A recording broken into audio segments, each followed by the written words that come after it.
On a quiet Monday morning, a crucial operation begins. The supply of marine gas oil to an LNG ship is about to unfold. A process that demands precision, safety, and coordination. Before the first drop of fuel flows, meticulous preparations are made.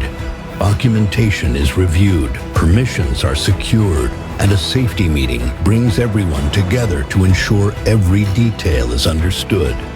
Every hose, every connection is inspected with care. The integrity of the equipment is paramount, for in this operation, there is no room for error. Throughout the operation, vigilance is key. Continuous monitoring, constant communication, every moment is a testament to the crew's dedication and expertise. As the last of the MGO is transferred, final checks are performed. The hoses are disconnected with the same care that began the process, ensuring no drop is spilled.